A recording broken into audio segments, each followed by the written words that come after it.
James Hunt is the world champion. James Hunt is the new world champion. There is the world champion of 1984, Niki Lauda. Ayrton Senna crosses the line and you can see his exultation. He knows he is the world champion. Yet another first and second places for McLaren. Mika Hakkinen wins in Japan. He is world champion. Lewis Hamilton is the world champion.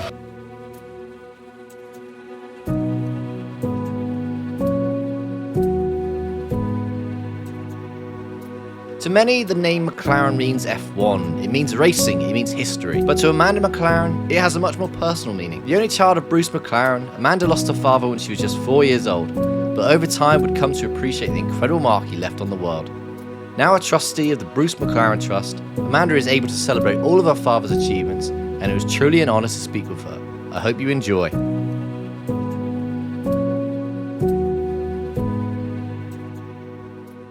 I wanted to start pretty much at the start. So you were born in London, but you moved to Surrey, obviously, for where McLaren is based. And I believe your first house was named after your dad's first race. So you could pretty much say motorsport was in your blood from the off, wasn't it? You were surrounded straight away. Well, it was. I mean, I was actually, when I was born, we lived in a very small flat in Surbiton, and we moved on to a house in Weybridge called the Grey House.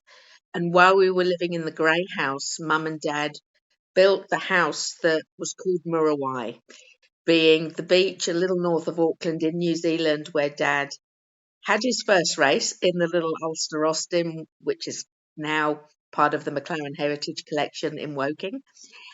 And yeah, I grew up in that house. And of course, that was back in the days, if you had to order something, you made a phone call. And people would always say, where? What? Who? What's that? And so I'm always sort of spelling out the name as a kid. And actually, I always found it a little frustrating. And not really until the light bulb dropped when I was a bit older did I understand the significance of the name and just how important really it was to my father and also my mother. They were planning on having a holiday home at Muriwai after he retired, which of course never happened. But it was certainly a significant place in their lives, and especially my dad's. And so, yeah, they called the family home after it. A very sweet story, and I think everyone knows, obviously, about your dad taking his dad's car, giving it a race for the first time, and doing incredibly well. But I was reading from other interviews that it never really dawned on you what your dad did. Well, that's absolutely right. And I think I've spoken to other children who had sort of a reasonably famous parent, and they said it was the same for them in that it's just the norm for a young kid growing up. And, you know, when they weren't racing, my mum used to throw dinner parties and, you know, Uncle Graham, Uncle Jackie, Uncle Denny would come to these dinner parties. And to me, they were just uncles because I was brought up in the time when you called everybody Mr. So-and-so or Uncle So-and-so. You never called them by their first name. And so they were just family friends. And it wasn't until I was 10 years old and I'd been to the Grand Prix at Brands Hatch with my mum. And James Hunt was driving for McLaren. And James Hunt was kind of gorgeous. And he was a lot of people's pin-up boy on their bedroom wall, including mine and a lot of my girlfriends at school. And so we go back to school on the Monday morning and we're all doing, what did you do at the weekend? And everybody's saying what they did. And I said, well, I went to the British Grand Prix and I met James Hunt. And suddenly there's this kind of stunned silence. And if you want to go from zero to hero on the popularity stakes, you tell 10-year-old girls that you've met James Hunt. And so their eyes kind of came out on stalks and they started asking me all these questions. And I drew myself up very proudly and said, James drives for the company that my father founded. And they said, yeah. And then they started asking me all these questions. And I had no answers. So I went home and I started looking at the magazines that my mother had, which were Motoring News and Road and Track. And I started looking at the books in her bookshelves, which had the names of these people that I knew as Uncle Denny and Uncle Jack. And And then I saw there were books with my father's name on them. And I'm sort of, oh. So I started asking questions at that point and I started reading. And it really was from sort of that point onwards when I started realizing that not everyone's father went racing. And yes, of course, by that point, my father had been killed, but I still sort of didn't really understand that he'd done anything that special until that point. Um, and yeah, the more I talked to people and the more I read and understood, the more I realized just how much he had achieved in the 32 years of his life. And, what a legacy he created. Even back then, I was only 10 years old. James was winning, a second world championship at that point for McLaren. And yeah, it wasn't until that point that the sort of, and really the motor racing bug hit. So yeah, thank you, James. It must have given you huge pride, wasn't it? After that moment, sort of realised, like what you said, what your dad did, but also now what the McLaren name means. Like we're talking, obviously, 60 odd years ago, and he was at a time when you had these other teams like Cooper and Brabham, but it's McLaren as well as Ferrari. It's McLaren it's lasted this long. Like that must give you a huge amount of pride. Well, it does. I mean, I think there's two things. One for, a relatively young man from New Zealand to travel halfway across the world, be at the time the youngest winner of a Formula One Grand Prix, and then to decide that he's going to form his own Formula One team against the already established greats. Yeah, that was quite something to do and inspire everyone around him to kind of join him on that journey. And then fast forward to today, and we are the second oldest Formula One team in the history, that red Italian F word team. We don't say Ferrari in our house. That's our F word in the family, but it's quite something for McLaren still to be out there racing and for the name to continue on after so long, because all those other ones that you mentioned have unfortunately either completely disappeared or become another team and be bought out and the name changed. So I think it's a huge sense of pride for me, and I am absolutely positive Dad would be incredibly proud. So yeah. Do you have any idea why it's lasted so long? Like you mentioned, those other teams came and went, but I think reading a lot of the interviews at the time, it seems like he was a guy that people were incredibly loyal to. I mean, I was reading about the days after he died, sadly, and the people still went back to work because they thought that's what he'd want to do. And I think they said something like if he asked them to cross the Sahara, they'd do it. So it sounds like he was someone who really inspired loyalty with the people he worked with. He definitely did. Yeah, it was Howden Ganley who was sort of one of his early mechanics, a fellow New Zealander, and went on to become a very good family friend.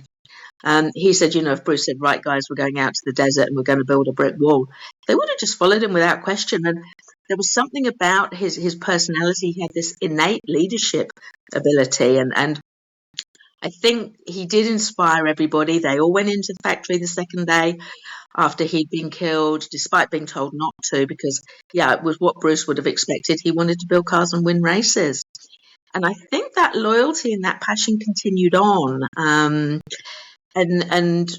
when the merger in 1980 with Bruce McLaren Motor Racing and Project 4 happened, I think the name was already well established and recognised. And I think it was a smart move not to change the name. And over the years, as we've grown in terms of Formula One championships and then the road car division, I think the name is now such a recognised brand that we are. To change the name, I think would be quite foolhardy. But I also think that there would be such a backlash from all the fans. I mean, if we change the colour from sort of papaya to something else, there's a bit of an uproar on social media. So I think the name is here to stay, and I'm just delighted about that. I really am. But I think, yeah, it's kind of the passion behind the brand that kept it going like that. Mhm. And how would you describe your dad? Because obviously you were only 4 and sadly when he was killed, but you sort of in a unique position where he's such a famous figure in motorsport. I mean, so many people tell stories about it. Like, what when you think of your dad, what kind of characteristics come to your mind? Well, unfortunately, I didn't know him. I was only 4 when he was killed. All his sort of achievements on the track and in terms of design and engineering are very well documented, and they're quite well known. What makes me as a daughter most proud, I think, is the way people talk about him and what a genuinely nice person he was. And there was a documentary done a few years ago about him, and the researcher said to me, I've researched a lot of people for films and documentaries, living and dead, and there's always a story about when they got angry, they threw the toys out the cot, they lost the plot. She said, nobody has that story about your father. He was just genuinely nice. And for a daughter, what a fantastic thing to hear about their father, whether they're alive or not. And I do wish for that reason, I'd gotten to know him better. And obviously, I wish he hadn't died, but can't change history. But it would have been nice to just know that side of him, and be able to be sort of more involved with him because of that. Mm. I wanted to touch a little bit on his death. Like you mentioned, sort of is there any mixed feelings for you about the event? Like, were you a bit not annoyed or such, but like you always think of why did he have to do that kind of thing, or do you think that was so in his blood that I think someone said that he was doing what he was loved, unfortunately, when he died. Like, what are your feelings about that day, and what are your memories of that day? I don't remember that day. I do remember the evening in that my mother and father, after he'd finished testing, they were supposed to be going to dinner with some friends. And I still went to the friend's house and I was given a doll set. And I can remember thinking, I wonder why I've been given a present when it's not my birthday and it's not Christmas. But I wasn't told what had happened. My mother was of the generation where children were seen and not heard, and children weren't involved in what she called adult activities.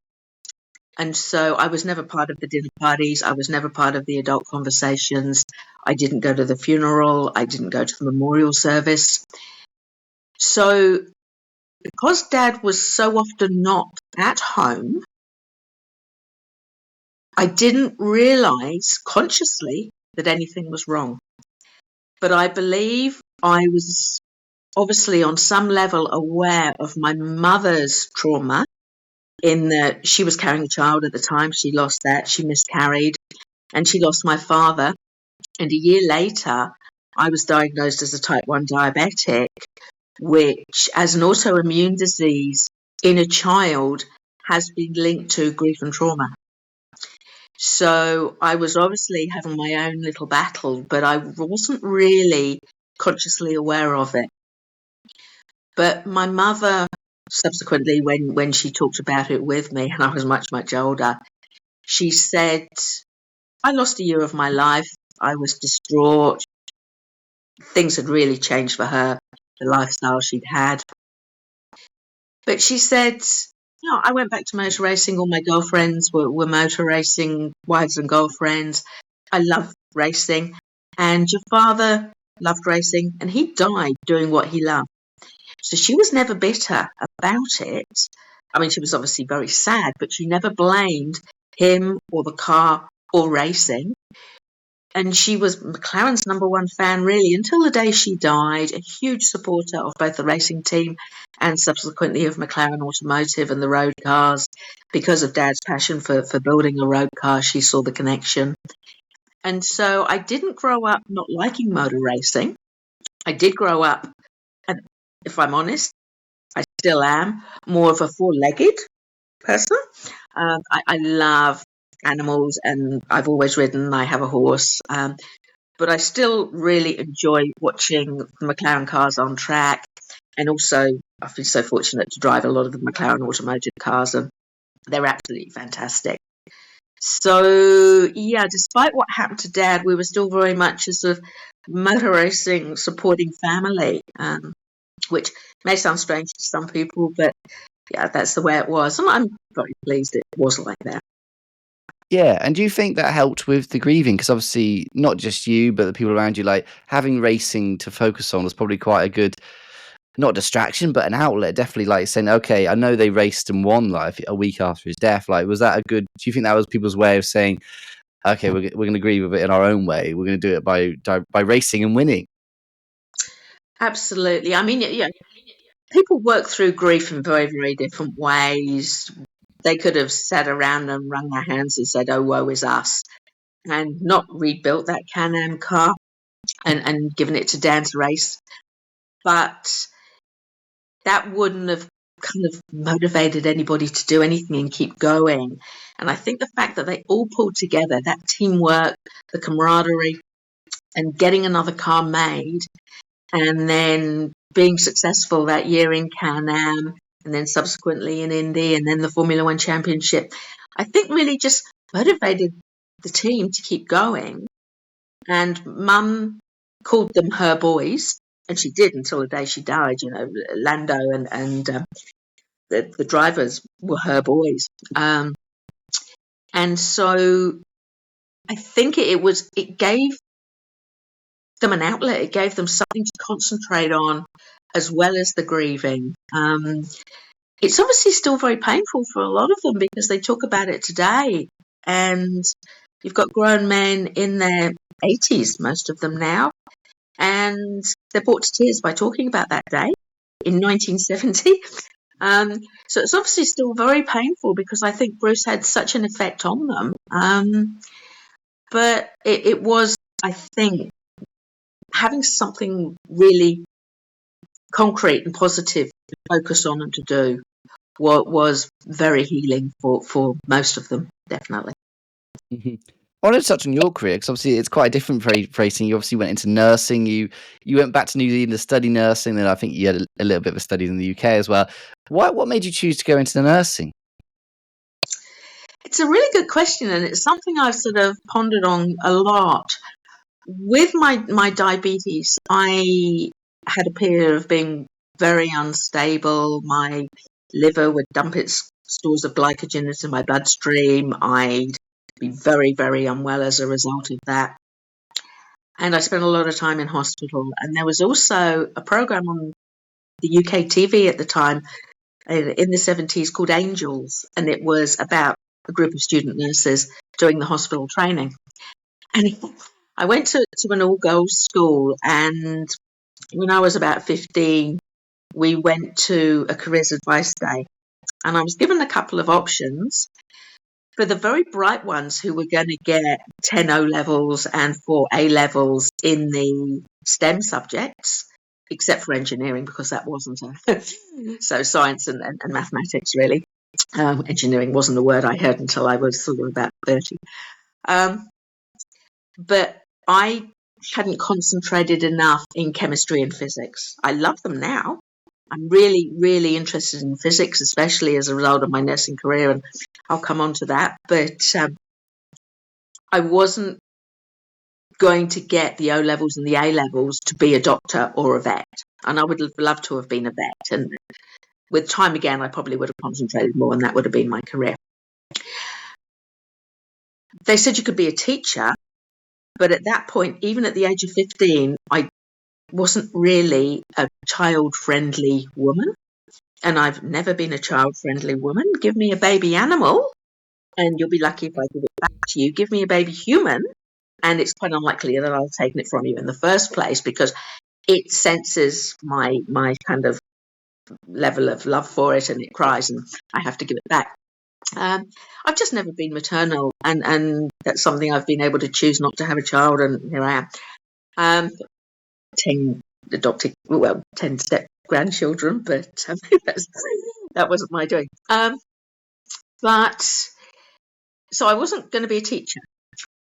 Policewoman, they said, you could be a policewoman. I thought, I could be paid to ride horses. But then they said, how tall are you? And I said, well, I'm 5'3". And they said, oh, you've got to be, I think it was 5'6".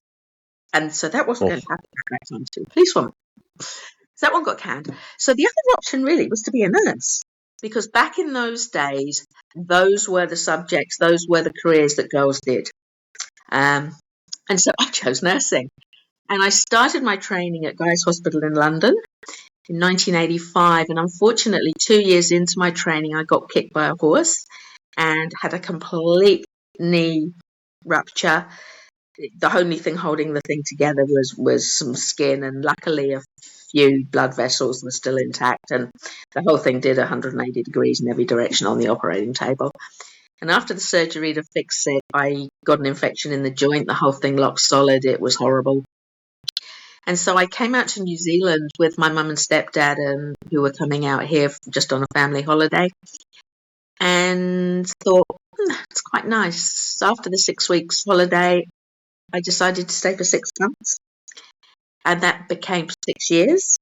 And I worked as a veterinary nurse for a little while because I could sit on a stool and log people in as they came in for appointments, and then sit at the surgery table and assist the vet with the spaying and the neutering, which was most of what we did.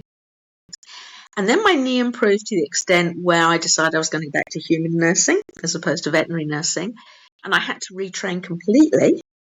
And so I went and did what was only at that point the second intake to do the degree in nursing in New Zealand, because hospital-based training was no longer available. But having done the hospital-based training in the UK, I found it very, very easy. As I went through my training, I did a stint in the operating theatres, and I absolutely loved it. And that was my choice once I graduated to go and work in that environment clinically. And I then did a course to enable me to assist the anaesthetist. And I love the machines and what I called the science of nursing as opposed to the art. And I kind of started travelling down that route, and I became a resuscitation coordinator, teaching people how to use defibrillators and to intubate and do some fairly advanced kind of life-saving procedures and things. And then I got into more sort of the education side of things and started working on advisory panels, national resuscitation panels and nursing professional panels across New Zealand. Did a Masters of Nursing. And then I was still working as a nurse in New Zealand when we got the call from McLaren Automotive offering myself and my husband roles with them back in the UK. And so at that point, we decided we would take up those offers. And after 3 years, you lose your practicing certificate if you haven't been practicing as a nurse, just because you haven't done the hours and done the professional development. So although I am still a registered nurse, I can no longer practice unless I went back to do a return to nursing course. But now I'm sort of officially retired, although I'm busier than I ever was. That was sort of my nursing career. And I think, people ask me if Dad hadn't died, would I have worked for McLaren, or what I would have done, or had I been a boy? And I certainly think if I'd been a boy and the opportunity was available through my schooling, some sort of mechanical engineering. I love putting things together. I loved orthopedic surgery, which is kind of carpentry and meccano for clever adults. And I think that's possibly the career I would have taken, but I don't know. So. Yeah, when you were talking, I mean, I definitely got the similar hint. Like, I could see a lot of your dad's traits when you were saying how you seem to have a massive interest in how things work. Like you were saying about the anaesthetist and stuff like that. You could definitely. Do you think you got that from your dad? Because obviously he loves working out how things worked as well. I think I probably did. I mean, there's the whole nature-nurture debate as to sort of what influences children. But I certainly think, how things work, putting things together, how things move from A to B through sort of pipes and pressure, and I find all that sort of thing fascinating. So I think I probably did get that from my dad, although my mum kind of had a little bit of that as well. So I think probably I got double whammy. But You couldn't escape it.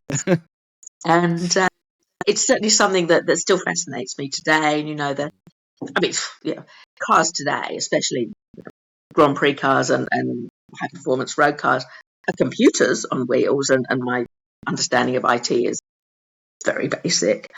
But when my first car was a VW Beetle, and I kind of, even though you couldn't get to the engine and the spark plugs because they were buried deep within its bottom, but I then had a Mini later on, and I actually kind of really could understand the workings of that car, and I love that.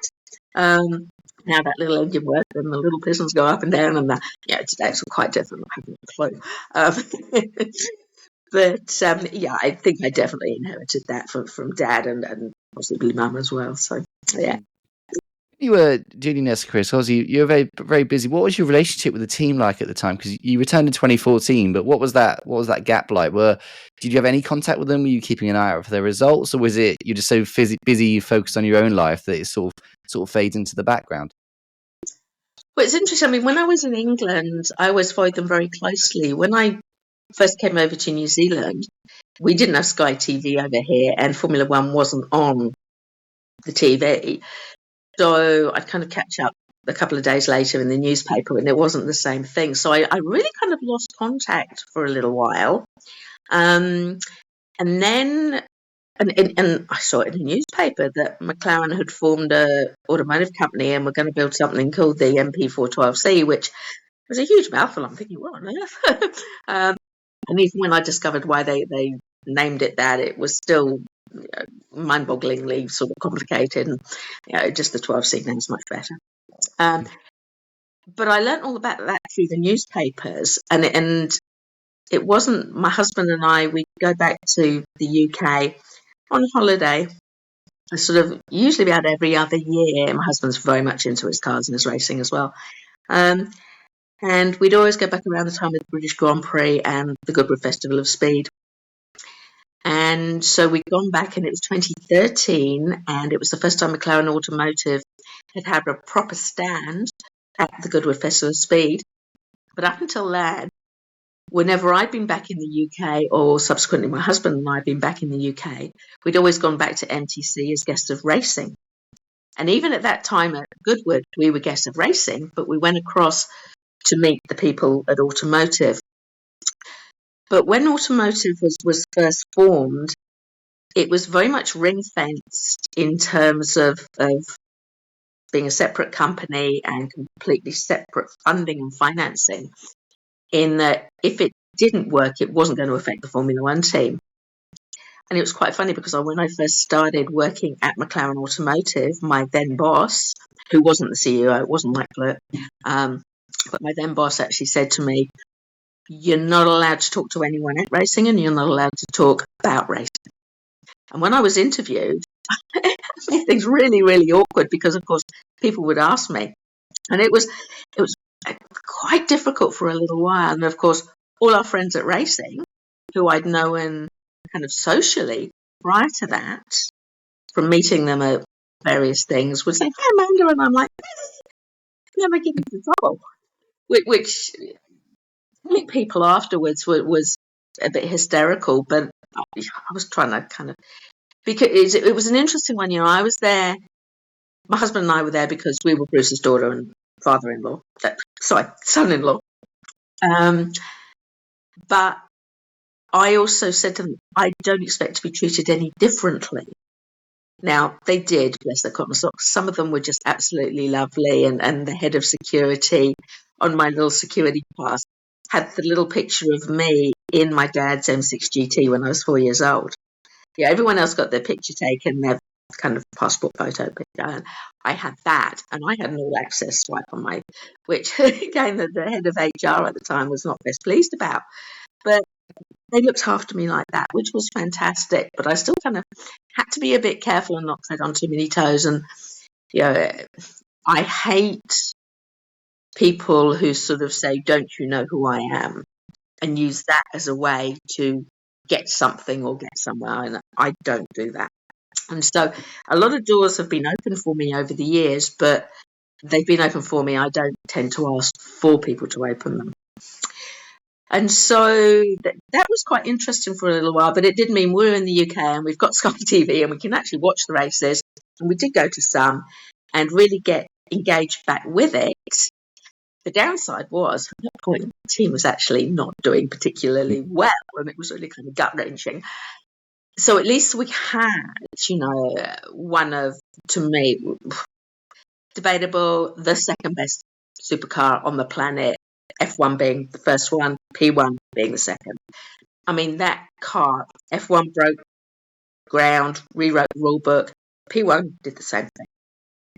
And so McLaren was doing really well in terms of road car, so it wasn't all doom and gloom. And then things changed and we our job description changed slightly and we were allowed to kind of embrace racing a little more. And the walls started coming down between the two companies, especially because automotive was doing so well. And certainly made our jobs easier. And then the pandemic happened. And we were furloughed, we're sitting at home. Under the Animal Welfare Act, I was allowed to go out and ride my horse. So I spent lockdown in 2020 riding my horse across Topham Common. My husband's at home looking at the walls, doing his family tree on the computer. And we're thinking, when's this going to end? What are we going to do? And he was really missing his grandchildren. He hadn't seen the youngest. There was another young one on the way.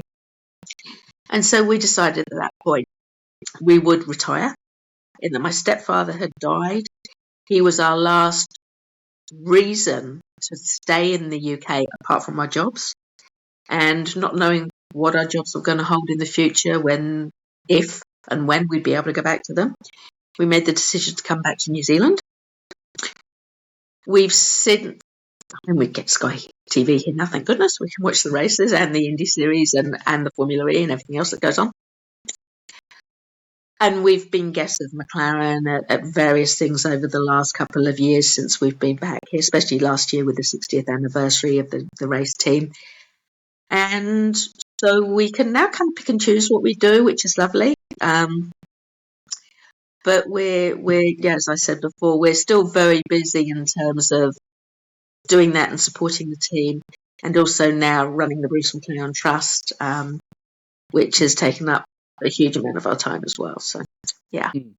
I wanted to touch on the Bruce McLaren Trust as a great segue. If you could sort of explain why it was started, the goals behind it, because I think it's a really interesting one, especially with the New Zealand link. Like, if you want to just have a quick explanation of why the trust was set up, and also your role today, how you were involved.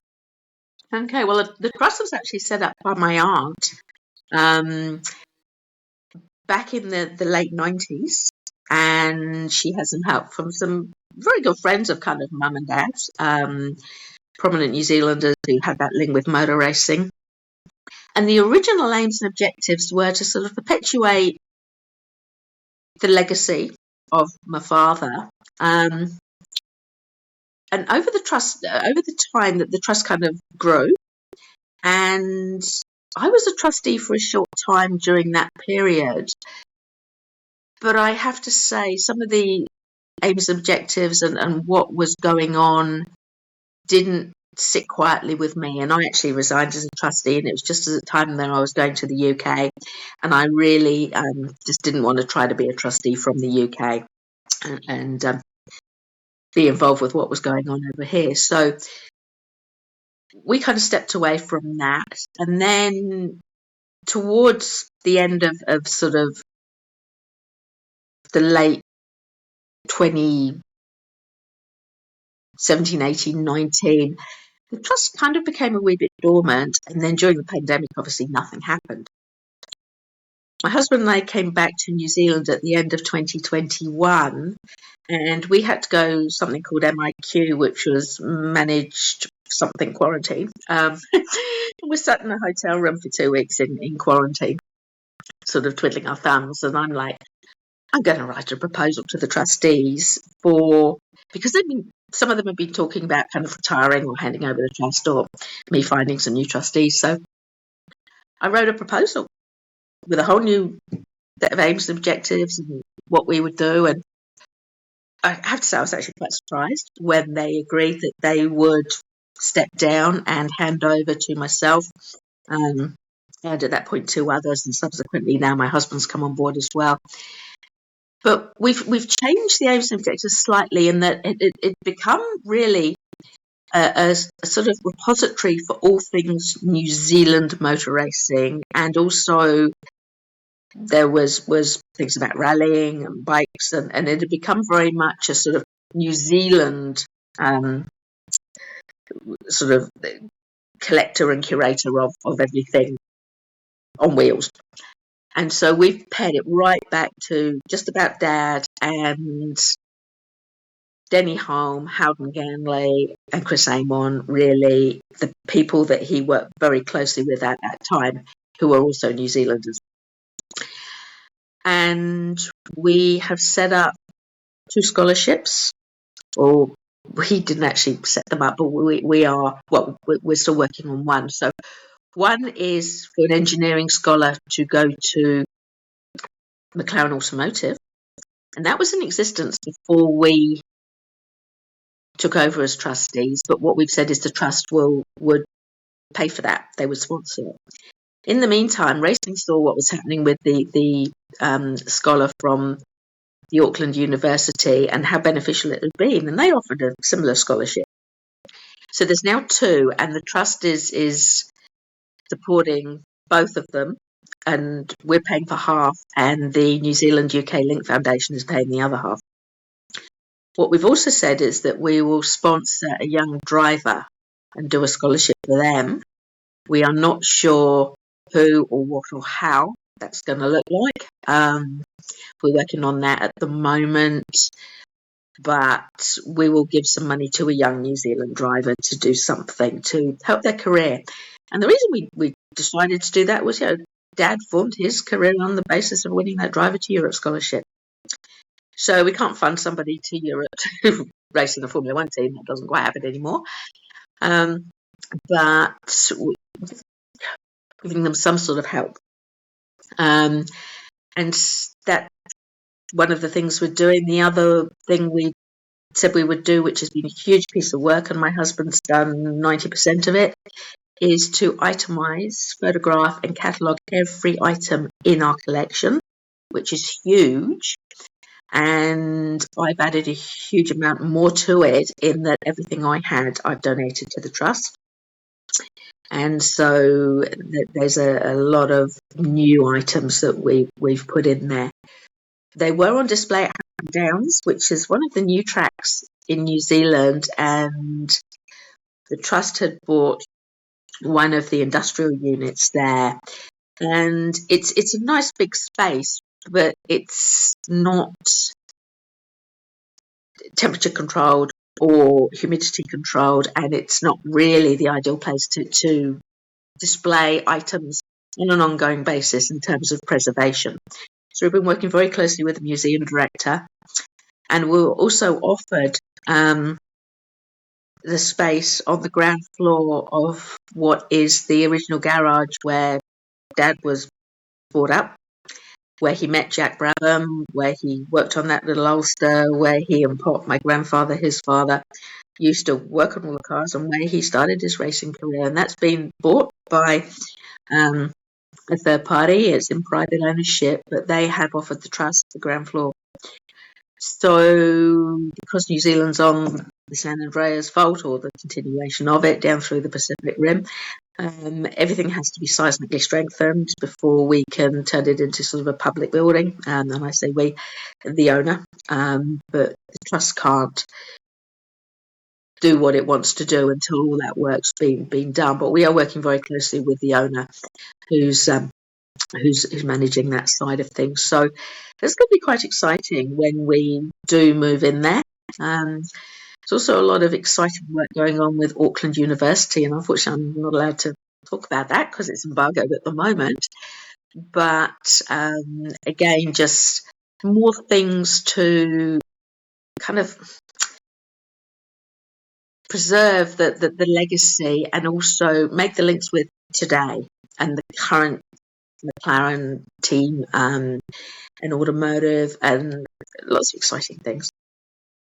I mean, that's hugely exciting. Yeah, I imagine it'd be very cool to see all that memorabilia. Is there a particular item that you're particularly fond of? Is there something you've always kept of your dad's that's sort of your memory of him?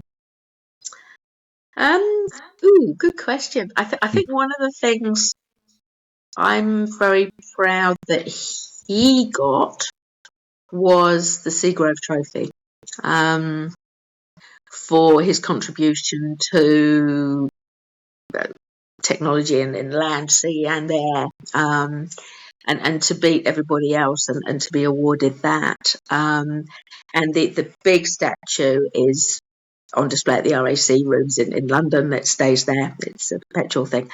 But Mum was given a plaque, which she then bequeathed to me, and that's now at the trust. And I think that's just something, because it wasn't just for sort of racing, it was for engineering and people that, were in different fields of sort of transport could win it as well. So for Dad to win that, I think, was really something quite special. I have a few very precious items. A letter from him to my mother that she kept in her wallet, and I found when I went through it after she died, which, that will eventually go to the trust, but I'm going to keep that with me until I die. And then, written instructions as to where all these things are to go, and hopefully the trust is still going at that point. We need some, fresh young trustees to keep it going into the future. But I think we're in a very strong position, and having those links back with McLaren again, and they've officially endorsed us. We're allowed to use the swoosh logo on our letterhead and on our business cards and in our printed media and on social media. And Zach Brown agreed to be our patron. And so that just again sort of firms up those links with the past and the present. And part of our role and my role in social media with the trust is to make people realise where the name McLaren came from, because they don't know. Everyone knows where the F word came from, in terms of their racing team, and people understand Red Bull because all the kids drink the drink. But people do say, well, where does the name McLaren come from? So, little kid from New Zealand. So again, with Zach and Automotive, they're putting the Kiwi on the car. And they're promoting on their social media, 3 days ago, anniversary of June 2nd, 2 days ago for the UK. McLaren Automotive and Racing, their social media was all about Dad, which is just lovely. It's really come full circle, and they're making a lot out of the history and the heritage, which makes me hugely proud and makes my job as a trustee of the trust easier too. But I do most of the social media. So. Yeah, I guess my final question would be: if your dad was alive today, what do you think he'd make of the team? Because obviously it's huge, it's massive, it's one of the biggest car brands in the world, it's one of the biggest F1 brands in the world. Could you think he could have imagined how big it's become? It's an interesting question. Howden Ganley, when he's interviewed and asked that question, said Bruce was building an empire. So he obviously had think big plans. They were in Formula 1, Formula 2, Formula 5000 or Formula Libre, depending where you live. They were building sports cars. He had the Group 7 Can-Am cars. He was planning on Group 4 cars for Le Mans and the homologated road cars.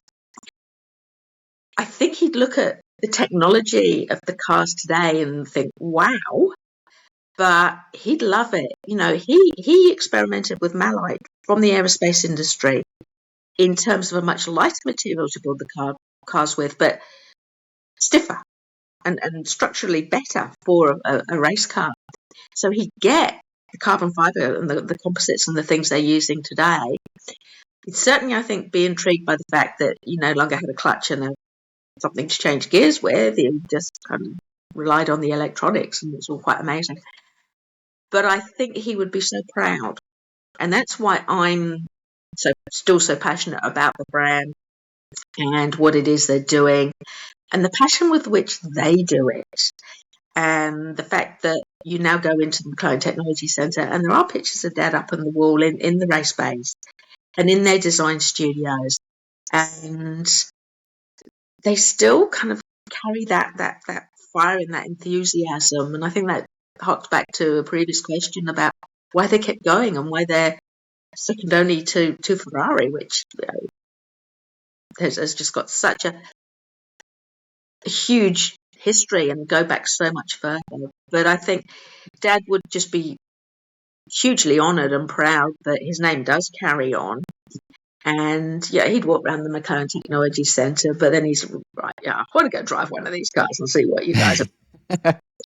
But I think, and again, I talk about the road cars. You look at the design philosophy and you look at Dad's road car. It's exactly the same.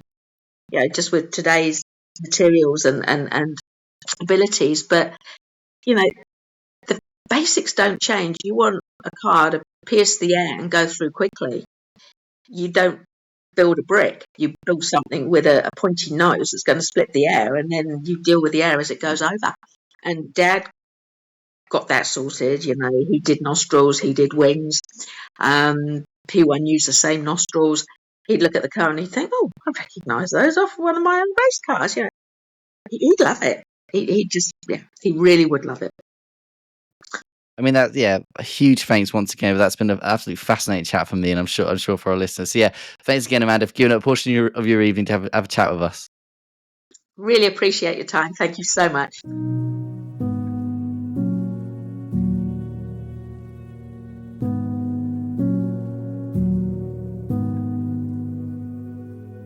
A huge thanks once again goes to Amanda for what I'm sure you'll agree was a fascinating interview. You can find out more about the Bruce McLaren Trust by visiting www.brucemclarentrust.com, and if you enjoyed that, you can check out some of the other interview episodes we've done, such as with Fernando Alonso's number 2 mechanic, the head of pit stop performance, and the chief marketing officer. All of those episodes can be found in your podcast feed. Thanks for listening.